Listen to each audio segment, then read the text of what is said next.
Hey guys, it's Alec Torelli and welcome to... Got headphones.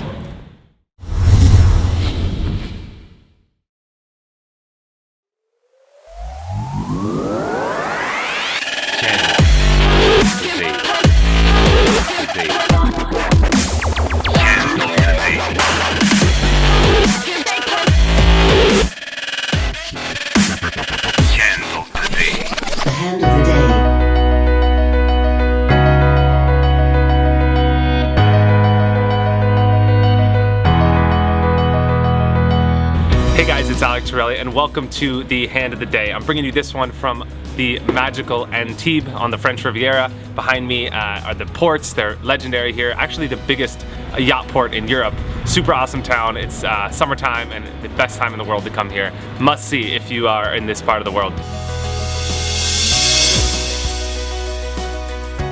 This hand is from my Hello Alec series. Highly encourage you to check that out. I have a special 100th episode coming up soon. I'm really excited, and I know that I can't get to all of your hands. I only could select one a week here for my Hand of the Day channel.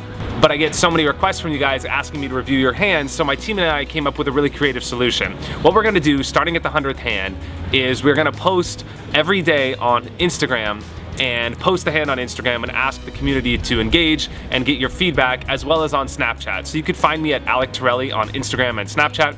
And on Snapchat in particular, I will be giving you my feedback for my Hello Alec series. So all the hands that I can't get to on the Hand of the Day, I'll be doing 1-2 minute updates on Snapchat every day, reviewing the hand in real time and giving you feedback about what I would have done, maybe even reviewing some of the comments and your guys' feedback as well. So I highly encourage you to check that out. That'll be starting soon, and I'm really excited to present that with the 100th episode. But for now, we are at the Hand of the Day here from NT.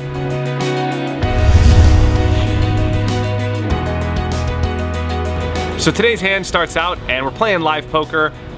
People generally play a little bit differently. The raise sizes in particular aren't so standardized, and you'll see that here we have under the gun open to $10 on what we consider a fish's big blind. So to me right away that says that the under the gun player might be a little bit observant that the fish in the big blind, as we said in the Hello Alec video, is calling all the time. He defends his big blind way too light, like 7-4 offsuit and all this stuff. So perhaps the under the gun knows that and he's trying to isolate the fish heads up in position. A great raise by under the gun, even though it's kind of seems crazy if the other players are just gonna fold and he could play heads up with the weak player in the big blind.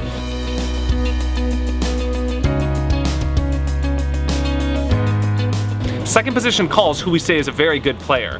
So that tells me that second position knows what's going on from under the gun, and now he's trying to jump in there, play the pot with the fish in position.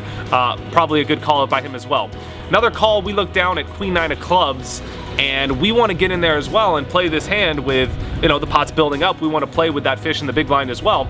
But the problem here is that we're calling a 10x raise pre-flop.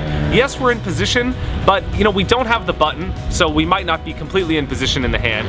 And also we got to consider that we're calling 10x pre-flop, so our stack to pot ratio is diminished dramatically, our implied odds are reduced dramatically, and it really makes me not like calling here. I mean, if I was on the button and someone made it $3, fine, I would call here and take a flop. But 10x is just too big. I would fold, would be my first option, and then other than that, I would probably 3-bet. And try and win the pot right away. But 3-betting just seems really bad to me because you have really strong open under the gun, you have a call in second position, ranges are pretty damn strong, and I think you gotta just fold here. I know that echoed a lot of the thoughts in the comments, and everybody that participated in the Hello Alec, you guys did a great job. Thank you for sharing your thoughts. Anyway, we call, the big blind calls as expected, and we have a huge multi-way pot to the flop.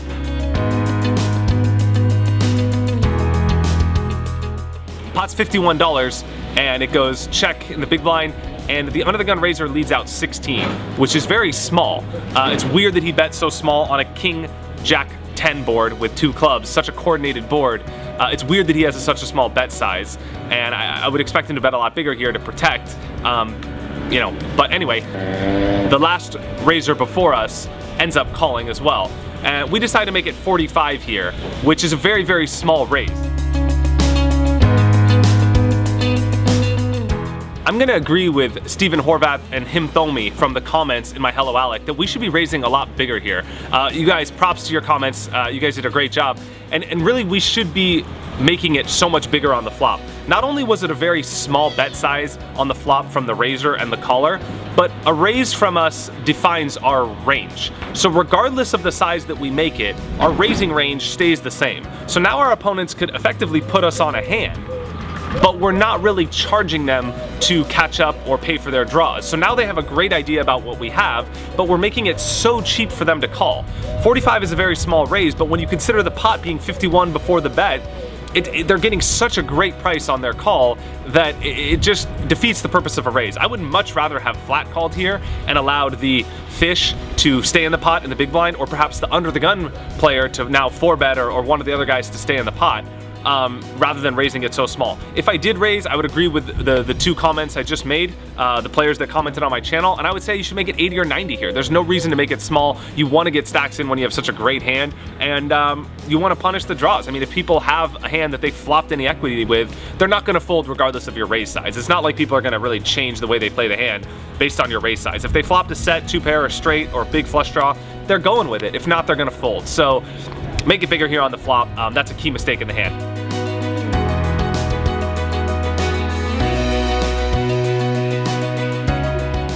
Anyway, we make it 45, and under the gun folds, which is complete mystery. I don't know how he leads out 16 and folds, but hey, it is what it is. And the other guy behind us now opts to call. So the turn comes an offsuit 4. Again, we still pretty much have the nuts. I don't think it's ever possible he has ace-queen at this point. I think he would, either raise the flop originally or shove after we raised. So we essentially have the nuts here. And I would put him on, like a big draw or something coordinated that has the board. Anyway, I think he has enough equity to keep going in the hand. It doesn't really matter what he has. He has a pretty damn strong hand. He's not going to fold it. So again, I would charge draws and bet bigger. He checks. We bet about a third of the pot. We bet 55, which is pretty small. I would be betting bigger here and charging draws. I understand that there's only one card to come, and you're not really worried about anything beating you, and you kind of echoed that in the video, and I think you're right about that logic. But where I think that it could be improved a little bit is that while you're not worried about anything catching up to beat you, what you are worried about is freeze cards coming and killing your action. So if he does have a hand like 2-pair, like 10-jack suited or king-jack or whatever, something he's gonna go with, he's gonna pay a lot of money on the turn to see the river. But if the river comes a card that's really bad for his hand, like a club or an ace or a 9 completing the straight if he had 2-pair or something like that, just a card that kills your action, you can't really get paid unless you are beating your beat or your hand is chopping with a straight now or something like that. So I would just bet a lot bigger on the turn, try and get the money in. Again, I would bet bigger on the flop too, so that that sort of big bet sizing compounds throughout the hand. Anyway, we bet 55, he calls, and the river comes a 4 of clubs, pairing the board and bringing a flush. Now our opponent shoves, and I agree with Alexander Go here, a great comment in the very sweet, straight to the point comment. He says 90% of the time, people generally have it when they play the hand this way. I think that it's probably true at when your player is really good at hand reading. I don't think that many players turn hands into bluffs here. I think they feel like, your range is pretty damn strong. I mean, the only hands they're getting you to fold are like maybe 2 pairs or straights. If you had a big flush draw or a set, now you have a flush or a boat, you're gonna call the river. So it's really hard that your opponent's gonna bluff here because so much of your range is strong. And it's also hard for him to have a bluff because he would have to be turning a hand into a bluff. And for that to happen, he'd have to have something like king queen or queen jack. And if he has those hands, he has to suspect that you have the flush or you have the full house. So, I mean, it's possible that he's turning a hand into a bluff here, but I think really good hand readers and players that play at higher level just aren't going to really take this spot to do that because they're probably just going to either fold on the turn or they're just going to realize that it's too risky to do that in a spot like this because there's too much of your range that's simply too strong. That being said, you played the hand in a way that kind of entices your opponent to stay in the pot with a weak range, and you sort of tried to make your hand look weird, and you sort of try to trap him in this spot here. So I feel like now it's pretty hard to fold because you kind of like led the rope for him to do this and stay in the pot, and given that he's going to stay in the pot with more hands than he would have if you bet bigger, you have to suspect his range being wider, and maybe he just spazzed out on the river and now decides to shove it in. So I would probably call it off here, But I think you kind of put yourself in a tough situation by your small bet sizing on the turn, keeping your stack to pot ratio so big on the river when there are a lot of cards that, you know, compromise the hand like this one. So I would call, and you also said he could have a smaller flush. That could be true given how small you bet on the flop and the turn. He might be in there with something like, you know, 9-7 of clubs that he wouldn't have been in if you bet so much bigger on the turn. So I think all those things combined, you add it up, you got to call it off here. I wouldn't be thrilled, but a lot depends on your opponent type. You really got to, you know, you made a good read when you said that he shoved it in really quickly and your instinct was that he was bluffing. I think that gives so much credence into the fact that you probably have the best hand. If on the other hand, it's a very certain type of player, very ABC straightforward, and you just don't get that read, chances are he has the best hand and you could fold. So the river's not like a very, very clear-cut decision. So much depends on how he's gonna play his range. Some players will never turn hands into bluffs, and other players are capable of doing that, and that should be the critical factor that you use to deciding whether or not to call or fold on the river here.